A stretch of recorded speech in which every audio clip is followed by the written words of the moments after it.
বলে না মাছে ভাতে বাঙালি, তা আজকে তোমাদের সামনে নিয়ে আসলাম পুঁটি মাছের চচ্চড়ি। তা পুরো ভিডিওটা তোমাদের দেখার জন্য অনুরোধ রইল। চলো কিভাবে আমি পুঁটি মাছের চচ্চড়িটা রান্না করেছি পুরো ভিডিওটা তোমাদের সামনে শেয়ার করলাম। ভালো লাগলে অবশ্যই লাইক করো, কমেন্ট করে জানিও কেমন হয়েছে আমার আজকের রেসিপি। তো চলো শুরু করি পুঁটি মাছের চচ্চড়ি।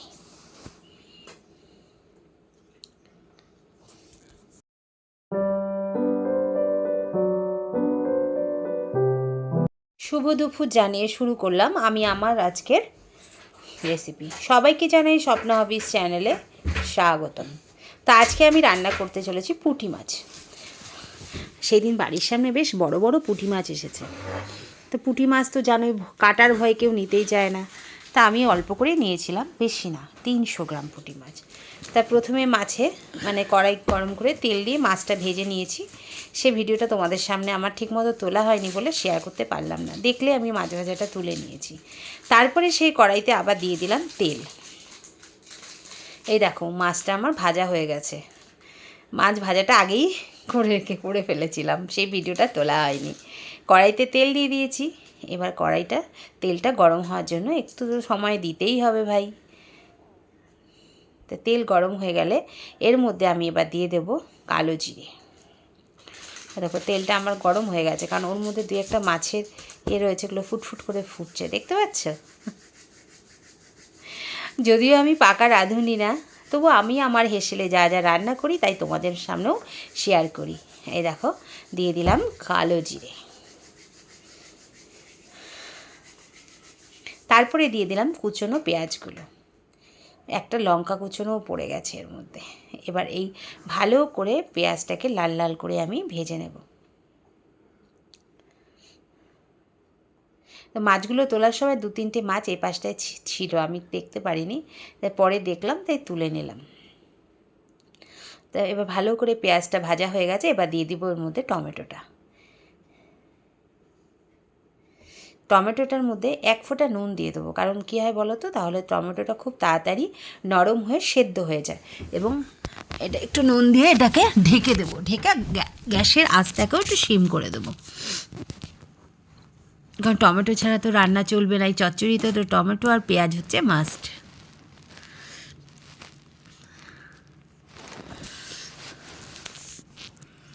একটু নাড়াচাড়া করে আমি এবার ঢেকে দিলাম, গ্যাসটা সিম করে। আর এই মাছ চচ্চড়ির জন্য আমার কী কী লাগবে চলো দেখে নিই। এই যে আমি এখানে রসুন কাঁচা লঙ্কা বেটে নিয়েছি জিরে গুঁড়ো, নুন আর হলুদ, আর কিছুটা ধনে পাতা দেবো মাছটা যখন হয়ে যাবে। আর মাছ তো লাগবেই। এই হচ্ছে আমার উপকরণ। এবার দেখো টমেটোটা আমার বেশ নরম হয়ে এসেছে, কারণ নুন দিলে তো টমেটো তাড়াতাড়ি নরম হয়ে যায়, আর পেঁয়াজ তো ভাজা হয়েই গেছিলো। নাড়াচাড়া করে নিলাম। টমেটোটাকে আরেকটু ম্যাশ করে নেব, কারণ এখনকার টমেটোগুলো না কেমন যেন সেদ্ধ হতে চায় না। আগেকার টমেটো কী সুন্দর রান্নায় দিলেই, কড়াইতে তেলে দিলেই কিছুক্ষণ বাদেই নরম হয়ে গলে যেত, আর এখন যেন তাকিয়ে থাকে। তারপরে দিয়ে দেবো এর মধ্যে রসুন আর কাঁচা লঙ্কা বাটাটা। আমি এর মধ্যে আদা ইউজ করিনি, যদিও মাছ চচ্চড়িতে আদা লাগে না। এবার ভালো করে ভাজতে থাকবো যতক্ষণ না কাঁচা রসুনের গন্ধটা চলে যায়। তুমি তরকারি যত কষাবে, যত ঢিমে আঁচে করে কষাবে, তোমার তরকারি তত টেস্ট হবে। আমার কাঁচা গন্ধটা অনেকটা চলে গেছে। এরপরে দিয়ে দিলাম হলুদ আর জিরের গুঁড়ো, আর নুন তো আগে একটুখানি দিয়েই ছিলাম, তা এখন আর নুনটা দিলাম না। আরও কিছুক্ষণ আমি নাড়াচাড়া করে কষিয়ে নিই। নাড়াচাড়া করার পরে তারপরে দিয়ে দিলাম নুনটা, লবণ। মাছে তো লবণ আছে, তারপরে টমেটোতে একটু লবণ দিয়েছি, তাই এখন সামান্য পরিমাণে লবণ দিলাম। যদি লাগে পরে দেব, কারণ নুন বেশি হলে তো কোনো কিছু খাওয়া যায় না। নুন কম হলে খাওয়া যায়, ঠিক না? নুন বেশি হলে কিন্তু খাওয়া যায় না। তো চলো দেখো আমার মশলা থেকে তেল ছেড়ে এসছে, দেখতে পাচ্ছ? মশলা থেকে তেল ছেড়ে এসছে। আমি কিন্তু সম্পূর্ণ রান্নাটাই ধিমে আঁচে করছি, খুব যে বেশি আঁচ বাড়িয়ে দিয়েছি তা না, তাহলে না পোড়া লেগে যাবে। আর আমি কথাটা পরে দিই, কেন বলো তো, চিমনি চলে তো, চিমনির আওয়াজে না কোনো কথা শোনা যায় না, তাই জন্য আমি পরেই কথাটা দিই।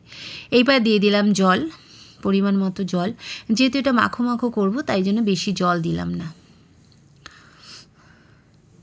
জলটা দিয়ে এবার কিছুক্ষণ ফোটার জন্য সময় দিলাম। ফোটা হয়ে মানে জলটা ফুটেছে, তারপরে আমি দিয়ে দিলাম চিংড়ি মাছগুলো, সরি পুঁটি মাছ, বারবার আমি শুধু চিংড়ি মাছই বলে ফেলছি।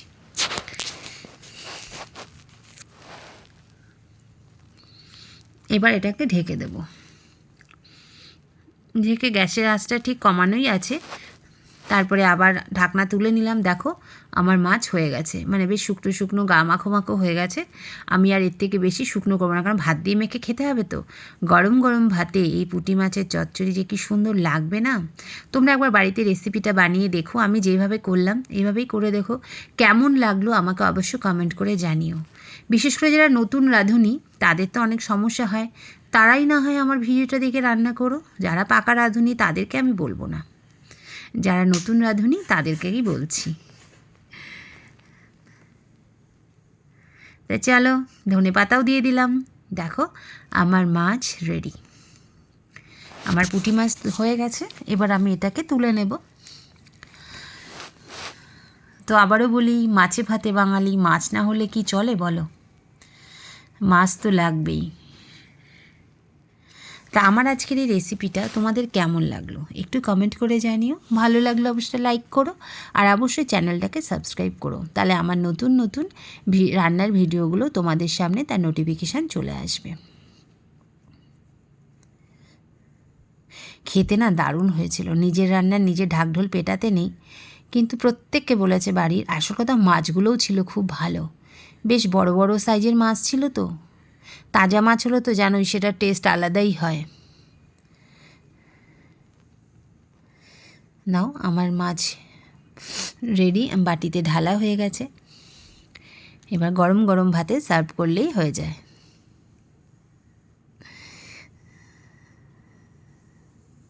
তা তোমরা বাড়িতে একবার করে দেখো কেমন মানে লাগে, কেমন হয় আমাকে অবশ্যই কমেন্ট করে জানিও। তোমাদের কমেন্টের অপেক্ষায় থাকলাম।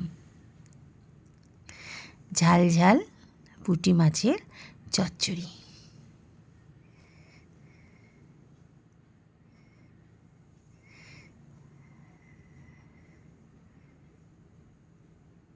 তো সবাই ভালো থেকো, সুস্থ থেকো। দেখা হবে নতুন একটা রান্না নিয়ে, নতুন একটা রান্নার ভিডিওতে। সবাই ভালো থেকো।